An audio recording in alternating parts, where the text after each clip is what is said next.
It's the Pioneer Agronomy Update here on the Red River Farm Network. I'm Kara Hart, along with Luke Forness. We're in the Dorothy, Minnesota area. Luke does work for Pioneer with Black River Ag, and we are taking a closer look at the corn growing here in the area. And Luke, let's talk a little bit more about what we're seeing out here. How was the rest of the growing season August on? August on, we started to actually pick up some rains. We had been dry through spring planting all summer long. Started picking up some good rains. A lot of the corn was able to green up the really drought-stressed areas. All the corn that wasn't black layered at that point was able to utilize that moisture to put on hopefully some test weight and kernel fill and whatnot. So it's good to see some rain coming in August.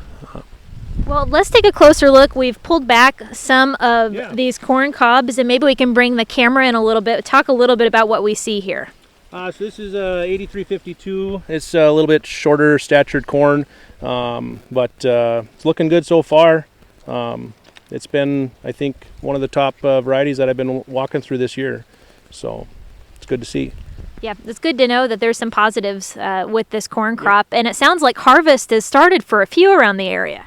A few guys have taken off some corn over by Red Lake Falls, had some in the 18 to 20% range.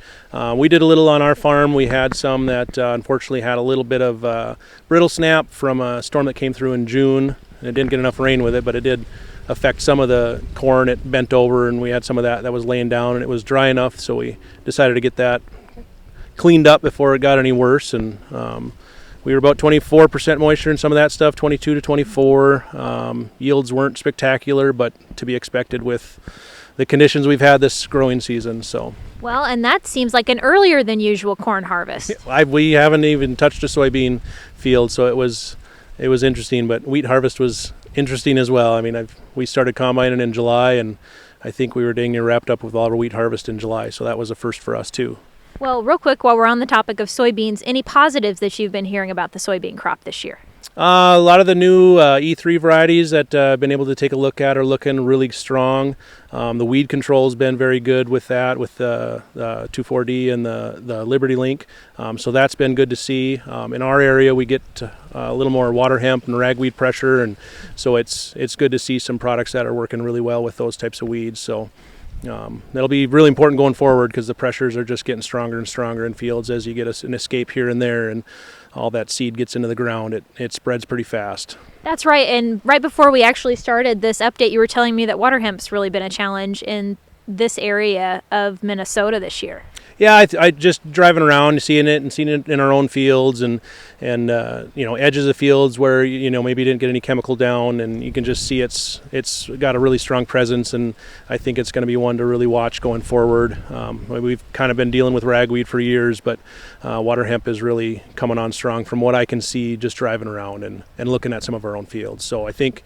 With that, pre's are going to become more and more important to be looking into using on some of the soybean ground, along with the E3 and the strong dicamba products we have too. So, yeah, a lot of planning for 2022 already taking place. What other things do folks need to be thinking about as we look ahead to the 2022 season?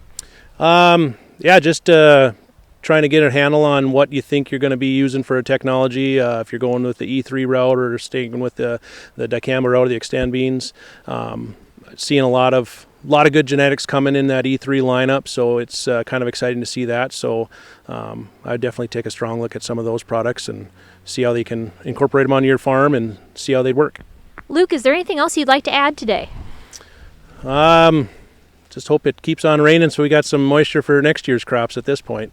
Yeah, well, Luke, thanks for joining us. Thank you all so much for tuning in. This is the Pioneer Agronomy Update on the Red River Farm Network. Joining me is Luke Forness with Black River Ag in Dorothy, Minnesota. I'm Kara Hart on the Red River Farm Network.